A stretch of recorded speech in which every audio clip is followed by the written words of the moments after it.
Did you? Who did not have a good week? Let me see your hands. I did not have a good morning so far. I stepped out of my house and stepped in a big snowbank on my driveway, filled my shoes with snow, got mad, went in, put my boots on, threw my shoes in the car, started my car, turned my windshield wipers on, broke my windshield wiper. Started driving to church, realized our radio program wasn't on today. Had to stop halfway through, call Chin, find out why the radio program wasn't on. And so they had some technical issues. But I'm grateful I made it here safely. And now I'm in a better mood. But I'm not going to put my shoes on. I'm going to get my boots on. Had to take my shoes off in the car, dry my socks. That was a hassle, man. You that moved here, I don't know what your problem is, man. I don't know what you guys are thinking. Why would you come to live in a country like this? I was born here. I had no choice. You guys decided to move here, man. This is crazy, right? Isn't it? But it's March, and so I always get in a better mood in March now that I think that now the spring is on the way, right? And so let's pray that spring comes early. For our study today, we're going to go into Matthew's Gospel, chapter 13, and I think this is one of the most practical parables Jesus ever told. It's a very important message, I think, particularly as we come closer and closer to the end of time. And there's a message of warning here, and I think it's a message that we have to apply to our own hearts. Elijah now has the habit of reaching out to me every Friday. He wants a title for the sermon, right? So I have to come up with a title every week. And so I think the title I gave him for this one was, Why Are There Hypocrites in the Church? Why are there hypocrites in the church? So if we go to Matthew chapter 13, I'm going to begin reading at verse 24. I'm going to read down to verse 30, and then we're going to jump to verse 36. Okay? So it says, Another parable he put forth to them, saying, The kingdom of heaven is like a man who sowed good seed in his field. But while men slept, his enemy came and sowed tares among the wheat and went his way. But when the grain had sprouted and produced a crop, then the tares also appeared. So the servants of the owner came and said to him, Sir, did you not sow good seed in your field? How then does it have tares? And he said to them, An enemy has done this. The servants said to him, Do you want us then to go and gather them up? But he said, No, lest while you gather up the tares, you also uproot the wheat with them. Let both grow together until the harvest. And at the time of the harvest, I will say to the reapers, First gather together the tares, bind them in bundles and burn them, but gather the wheat and put the wheat in my barn. Now let's drop down to verse 36. And it says, Then Jesus sent the multitude away and went into the house, and his disciples came to him, saying, Explain to us the parable of the tares of the field. And he answered and said to them, He who sows the good seed is the Son of Man. The field is the world. The good seeds are the sons of the kingdom, but the tares are the sons of the wicked one. The enemy who sowed them is the devil. The harvest is the end of the age, and the reapers are the angels. Therefore, as the tares are gathered and burned in the fire, so it will be at the end of this age. The Son of Man will send out his angels, and they will gather out of his kingdom all things that offend and those who practice lawlessness, and will cast them into the furnace of fire. There will be wailing and gnashing of teeth. Then the righteous will shine forth as the sun in the kingdom of their Father. He who has ears to hear, let him hear. So it's a very easy story to understand. It's a story of a farmer who had a field, and he prepared the field. Now, I'm about as far as you can be from a farmer, right? I was born at 181 Augusta Avenue in Kensington Market. And so, in fact, I thought carrots grew in bundles. Like when my parents had the farm and they moved to the farm 30 years ago, and they're having carrots and they're pulling out one. I'm like, what kind of stupid carrots are these? Like, what, did you use the wrong seeds? Like, what are you talking about? I go, why is it just one carrot? They're like, what do you mean? I go, like, how come you don't grow them in bundles? And my mom just looked at me and said, you're a moron. Yes, that was cruel of her to say that to me, right? That hurt my feelings. Right? And so I didn't know. I thought, I only saw carrots in bundles in the grocery store, right? But you don't have to be a farmer to know that, if you want to have a good harvest, you need to prepare the soil, right? And you need to plant good seed. If you don't do that, you're not going to have a good harvest. And according to the story that Jesus tells here, there was good seed. And the field was properly tilled. The seed was planted. It was good seed. And the workers of the farmer, the servants of the farmer, the slaves of the farmer, the employees of the farmer, whatever term you want to use, they're out in the field regularly checking up on the growth and making sure everything is going okay. And they come racing into the house and they throw their hands up and they say, we've got a huge problem. And the farmer says, what's the problem? And the workers say, let me just step back a little bit. We put in good seed. And the farmer said, yes, we did. And he said, well, then how is it that there's weeds growing? Where do those weeds come from? And the owner of the field, without missing a beat, says, oh, that was done by an enemy. Someone that's trying to destroy our harvest has done that. And the workers get really excited now, and they said, okay, let's go back into the field and let's rip out all of the weeds. And the farmer says, don't you dare do that. Don't you dare do that. Because in your attempt to pull out the weeds, inevitably you're going to pull out wheat. So just leave them. Let them grow together. And when it's time for the harvest, right, there will be no doubt whatsoever between what is the wheat and what are the weeds. But don't even think of doing it before the harvest. So after Jesus tells the story, the disciples were kind of clued out. We don't understand this story. Can you explain it to us? You wonder, did anybody else understand it? If the disciples didn't?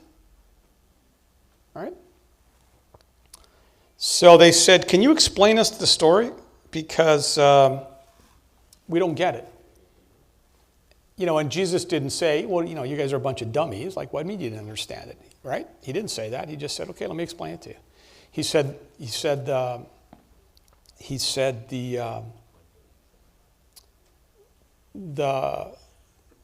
farmer, right, is the Son of Man. He said the field is the earth. The good seed, that represents the children of God. He says the bad seed, that represents the children of the evil one, the wicked one, of the devil. The enemy that planted the weeds, that's the devil. The reapers that come are the angels, and the harvest is the second coming. And that's the story.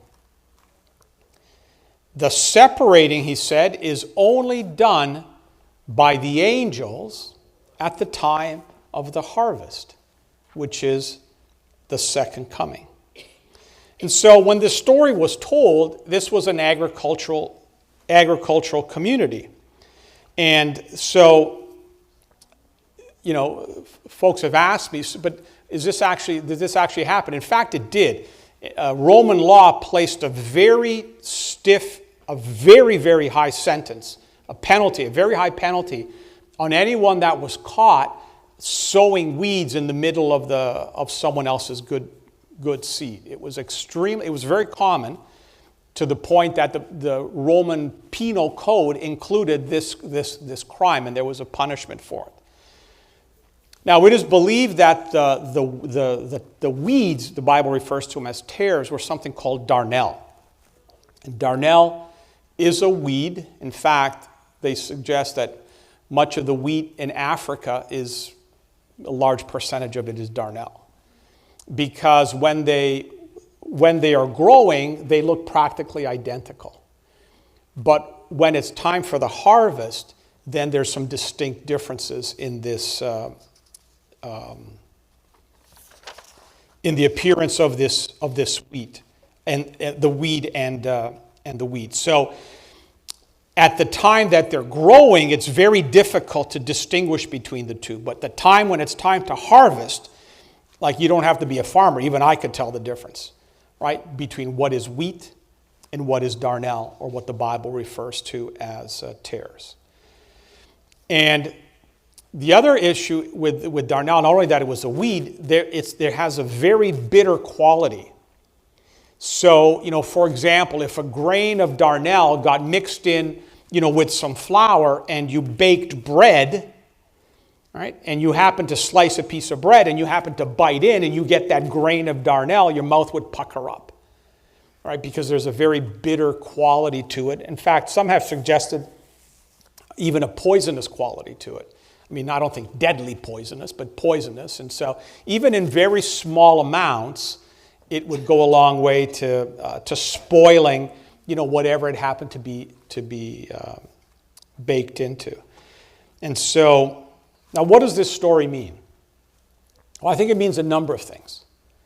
And I think it meant a number of things to the audience that was hearing it right then and there. I think one of the first things that it meant to the audience, you've got this multitude. It says in verse 36, right? Jesus sent the multitudes away, right? So there's a large crowd of people following Jesus, and they're watching his miracles, and they're watching what he's doing. And they have been reading, right, that the scriptures had indicated that a Messiah was coming. They see his miracles. They listen to his teaching. They see his love. They are attracted to him, right? Not so much by what he was doing, but by who he was, and by his love. And they're thinking, you know what? This might be the Messiah. This might be the one that the prophets had spoken about. He might be the Messiah.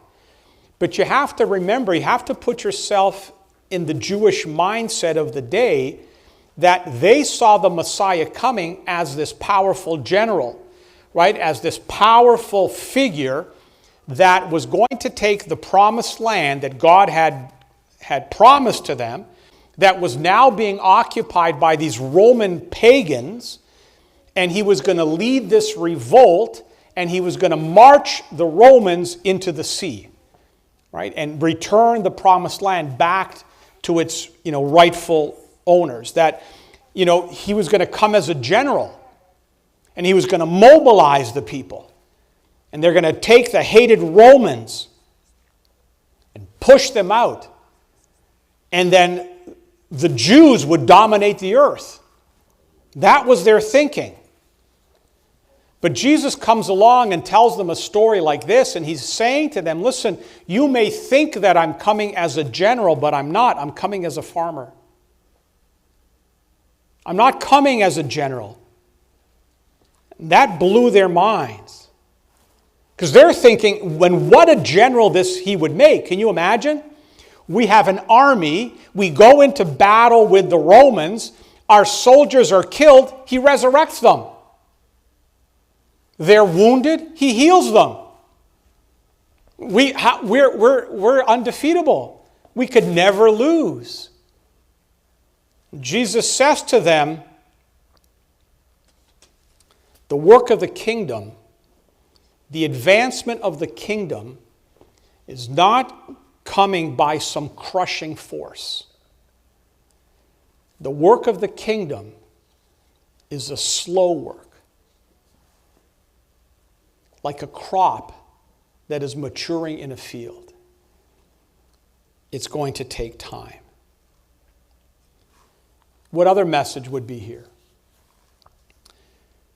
Well, you can't read this parable and slip into the idea that the history of the church was going to be a happy one. Because Jesus announced right here, he said, listen, I want you guys to be aware of something. The church is going to be soured from within. It's going to come from inside the church. The church, he said, is going to be contaminated. But that contamination is going to happen from inside. So there isn't a happy ending. He said, listen, much that professes to be Christian is not Christian at all. They're in the field, absolutely. But they're not Christian. And so, like the darnel, the weed, looks like the wheat, they will grow side by side.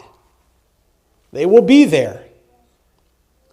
But in the end, much that professes to be Christian is going to be destroyed.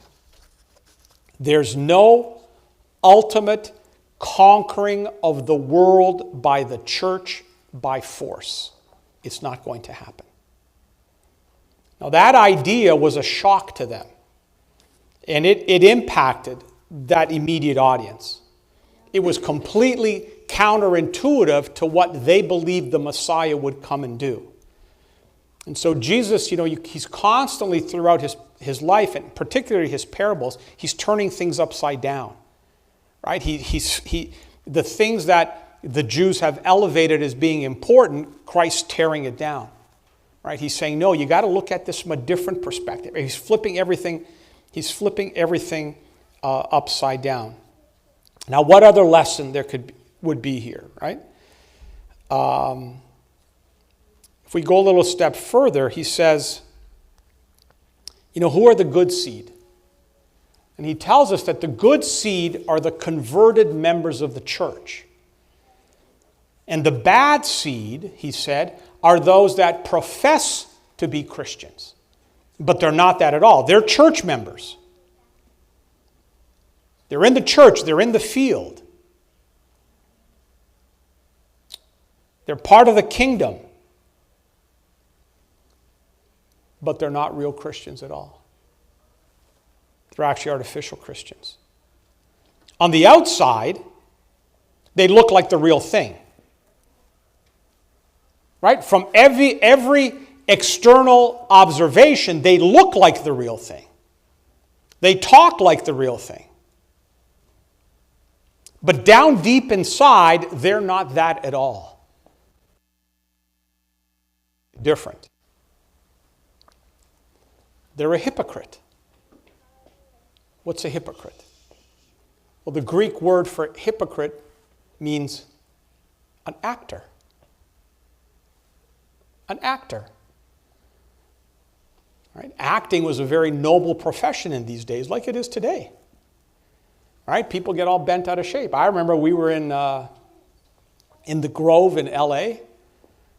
Right? We went there one day to do some walking around because we couldn't afford anything there. Right? And it's an area in L.A. where many of the stars go and shop. And when we were there, Joshua and I and Rebecca went into Abercrombie and Fitch, and David Beckham was in there buying some clothing.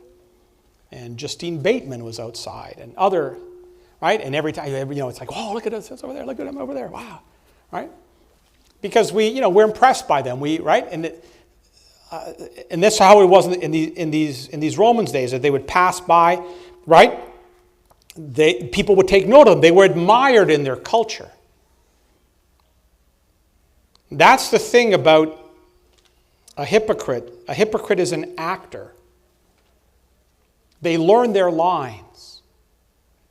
They know exactly what to say. They deliver their lines with perfection. But they're only words. People admire them, but it's from the mouth out. It's not on the inside. They've simply learned a script.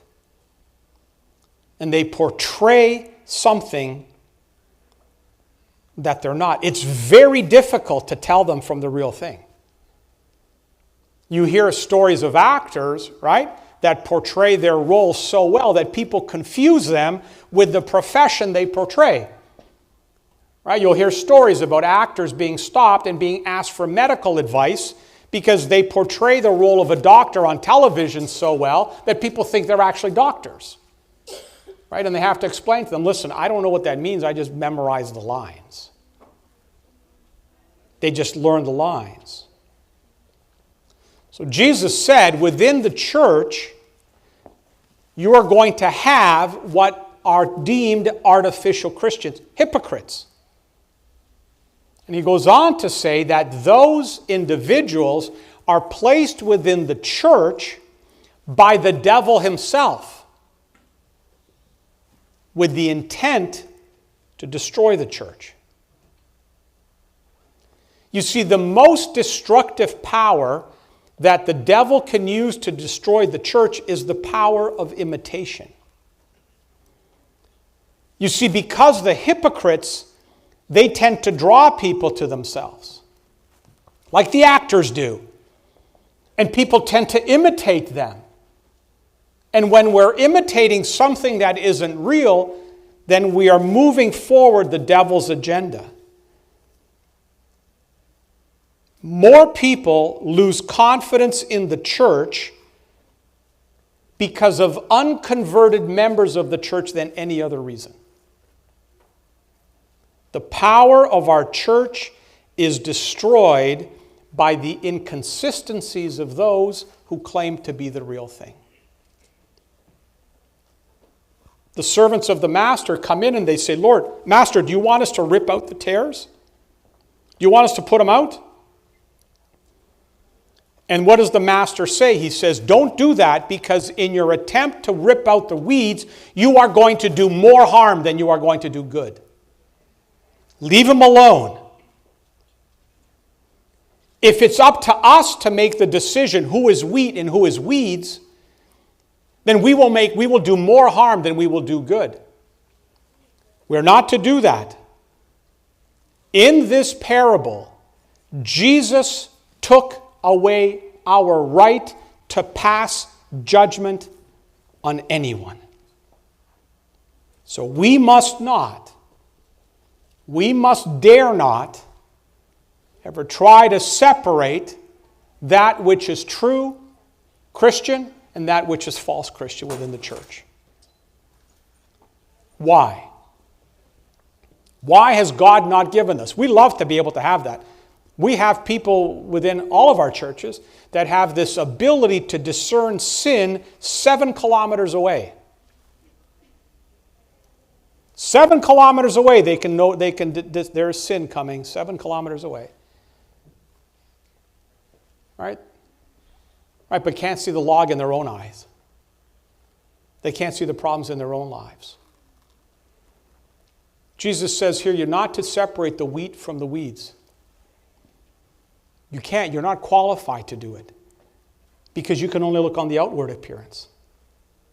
You can't look at the heart. And that's why God has to pass judgment. That's why God has to do the separating, because he can look on the inside while we can only look on. God says, listen, restrain your opinions, restrain your judgments, pray for patience, and let the wheat and the weeds grow.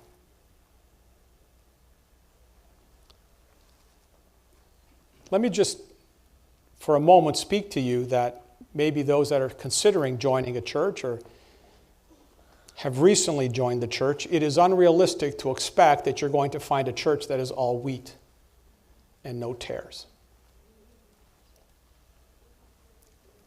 The Lord never said the church would be all wheat and no tares. In fact, he said the opposite. He said every congregation will have its share of tares. So don't be surprised that every member of the church is not a Christian. They may be a church member, but they may not be a Christian. They may carry a Bible. They may sing the same hymns. They may study their Sabbath school lesson. They may bow their heads and have beautiful prayers. They can be very eloquent in their theological discussions, but they're not Christians at all. You're going to find that, and I'm giving you a warning that you will find that, just in case you happen to bite into a slice and it's got a grain of darnel in there. The reason why I'm telling you that is that when it happens, it won't make you upset. Right? I have folks say to me all the time, I leave the church. In fact, folks love to threaten the pastor with, I'm going to leave the church. Like I get commission for, right? Like for the people that are here. Like I get paid exactly the same, whether a lot of you come or whether none of you come, whether you return a lot of tithe, whether you return a little bit of tithe. That's the one beautiful thing about the Adventist church. Every single pastor makes exactly the same, regardless of what church you're at, right? Regardless of how much tithe the church returns. In fact, Brian will testify, he's right there, he's our treasurer. I don't even know how much comes in until he reports it to the board. Right? People love to threaten, I'm going to leave the church. I'm not going to come to this church anymore. So what are you going to do? Stay home on Sabbath? Like you think that's better? You're going to stay in bed in your pajamas all day on Sabbath? Like that's better? That praises God? That glorifies God? Listen. Not every member of the church is a Christian. There are tares amongst the wheat.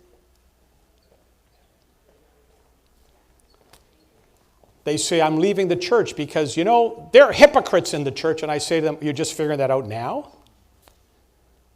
Like you're just figuring that out now? Do you know why I come to church? I come to church for the same reason you would go to a hospital, because I'm sick. And this is the place where I can find healing. If I wasn't sick, I wouldn't come to church. In the same way, I don't just show up at the hospital for, just to show up and say, I'm going to visit the hospital today. How many of you do that? Right? Get dressed up and go, they say to your kids, what are we going to do today, Dad? We're just going to go visit the hospital. You don't go to the hospital unless you're sick. I come to church because I'm sick. But don't be surprised. Don't be surprised when you find hypocrites in the church, because the Lord said there was going to be hypocrites in the church. It's in the book. It's in the Bible. Jesus never said the flock will be all sheep and no goats. So don't be surprised. So he gives us these things so that when it happens to us, we're not shocked, that we're not upset. When we run into people, we do business with a church member. There's an old adage, I don't know if every denomination has it, but Adventist denomination has it, never do business with a church member. Right? I've been a Seventh-day Adventist for over 40 years. That's what they've always said, never do business with a church member. Why? Right? Shouldn't be church members the people we want to do business with?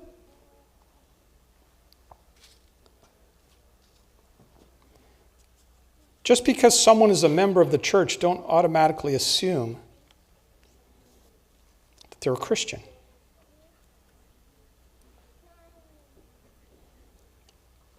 But don't let the world judge the validity of Christianity because of the hypocrites. You get out and tell your story. You tell your conversion story.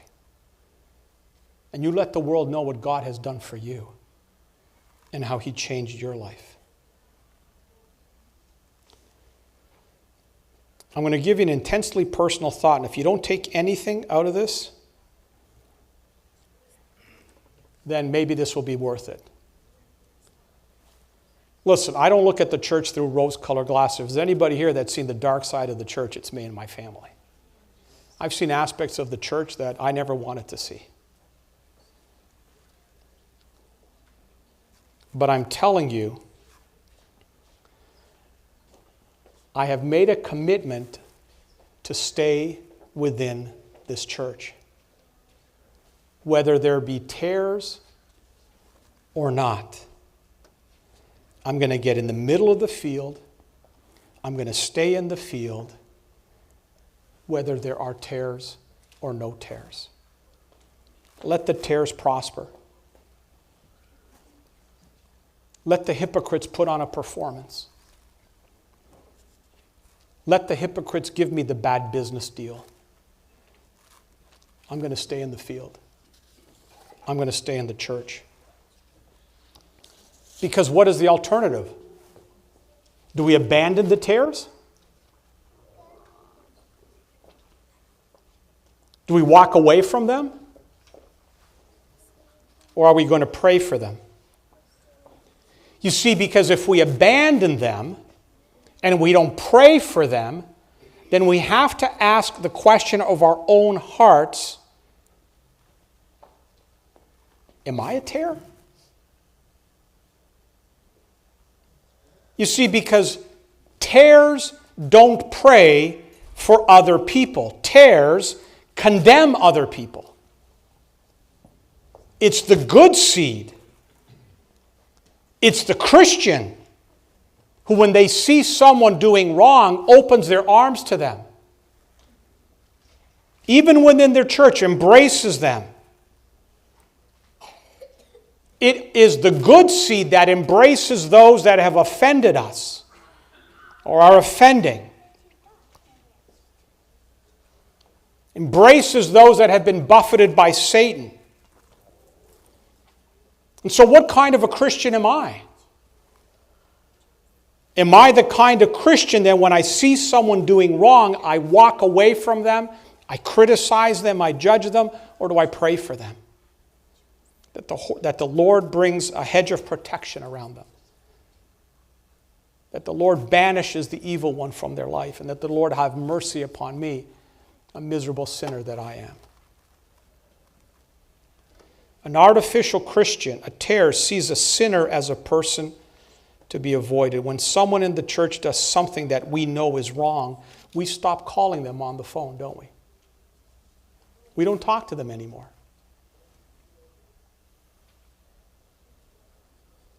Listen, I grew up in a generation in this church. Everybody from my generation is gone. Everybody's gone. We made some mistakes? Absolutely. Absolutely, we made some mistakes. We got ourselves into our share of trouble. Absolutely, we did. No question about that. But it's repeated many times the story that when some of these young people were disciplined in the church, were asked to no longer come here, then we wonder why they don't come. And then we wonder why when we ask them to come back, they don't, when we told them you are to get out. Because you're not worthy of our club. Multiple times they've said to me, when the church disciplined me, no one from the church ever called me again. No one ever reached out to me again.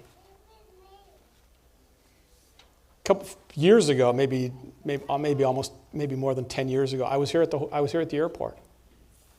I went to pick up someone.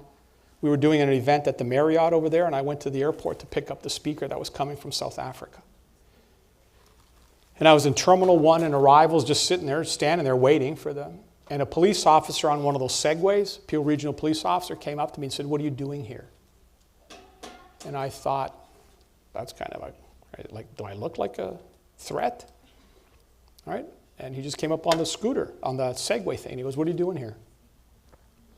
And at first I was going to say, "And I have to explain to you why." I thought, I said, "I'm waiting for someone from South Africa. And why are you doing that?" And I'm thinking, oh my goodness, right? So I said, "Well, listen, I'm a pastor, and we're doing an event over there at the Marriott, And this is one of the keynote speakers. I'm just waiting to take him over to the Marriott. What church? You a pastor of? I said, well, I don't have a church. I have a television program. And what's it called? I said, It Is Written. And he said, the George Vanderman program? And I felt like saying, what you talking about, Willis? Right? I said, you an Adventist? Because, and he goes, I was. I said, what do you mean you were? I said, what church did you go to? He says, Kingsview Village. I said, oh, my wife and I were married at Kingsview Village Church. I said, who was your pastor? He said, Ken Corkum. I said, he sits on my board at It Is Written. I said, so what happened? He said, my family was very active in the church, and my parents divorced. Until this day, no one's ever reached out to us. And I said, do you think it was a coincidence that of all the people standing here, you would approach me? And he says, what are you saying? And I said, it's the Holy Spirit telling you it's time to come home. And he said, I don't think that's the message I'm getting. And he scooted away on his Segway. If we could just stop that, we'd have to be sitting here today thinking about building another church, because this one wouldn't accommodate. So I said to you at the beginning, I was going to ask you to consider the message in your hearts. And so the question is, am I wheat or am I a tare? Like, what am I doing here?